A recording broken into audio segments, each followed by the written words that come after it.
লালমনিরহাটের তিস্তা রেল সেতু ব্রিটিশ আমলে নির্মিত ১৯২ বছর পেরিয়েছে। একসময় এটি রেল ও সড়ক উভয় যোগাযোগের জন্য ব্যবহার হতো।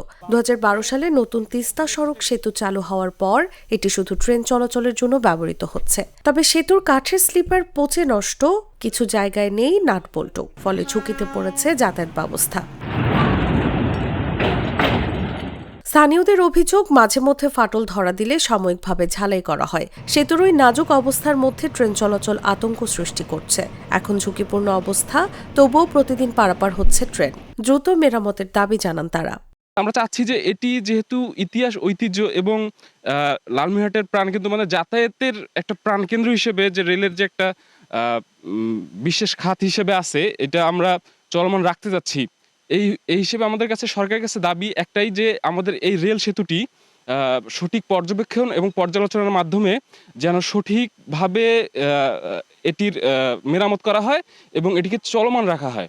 ৮৫ বছর বয়সী সুয়াদ আলী স্মৃতিচারণ করে বলেন, আমার জন্মের আগে ব্রিটিশ সরকার এটি তৈরি করেছে। মেয়াদ শেষ হলেও যদি ঠিকমতো সংস্কার হয়, হয়তো আরো ১০ বছর চালানো যাবে।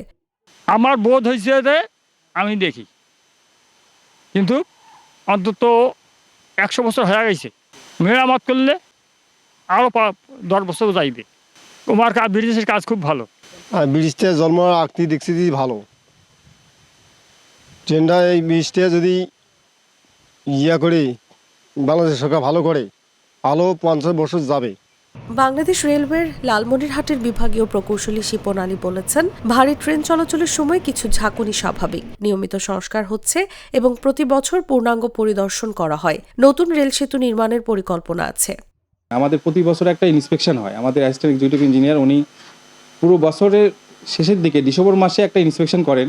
ইন্সপেকশন করার পরে উনি সিদ্ধান্ত দেন যে এই ব্রিজটা কী পর্যায়ে আছে, যে এটা কি যাত্রী সাধারণের জন্য নিরাপদ বা অনিরাপদ। ওনার ওই ইন্সপেকশনের ভিত্তিতে আমরা আবার ইন্সপেকশন করি। আমরা দেখে তারপরে এটা নিরাপদ থাকলে সে যাত্রী চলাচলের জন্য আমরা নিশ্চয়তা প্রদান করে থাকি। আপনারা এটাও জেনে থাকবেন যে কোনো ব্রিজই, আমাদের ঝুঁকিপূর্ণ কোনো ব্রিজই আমরা ওইভাবে রাখি না যেটা রাখলে পারে যাত্রীদের জন্য অনিরাপদ হবে। তো এই ক্ষেত্রে তিস্তা ব্রিজ এখনও নিরাপদ, তবে আমাদের নতুন করে পরিকল্পনা আসছে। আপনারা জানেন যে দোয়েল গেজ হবে, ব্রড গেজ কনভার্সন হবে, তখন আমাদের রেল সেতুটা ইনশাল্লাহ হয়ে যাবে। ৯২ বছরের পুরনো তিস্তা রেল সেতু ঝুঁকিপূর্ণ, তবে ট্রেন চলাচল থেমে নেই। স্থানীয়দের আতঙ্ক ও সরকারের নতুন নির্মাণ পরিকল্পনার গল্প বলছে ইতিহাসের সাক্ষী এই সেতু। নিউজ ডেস্ক, জাগো নিউজ।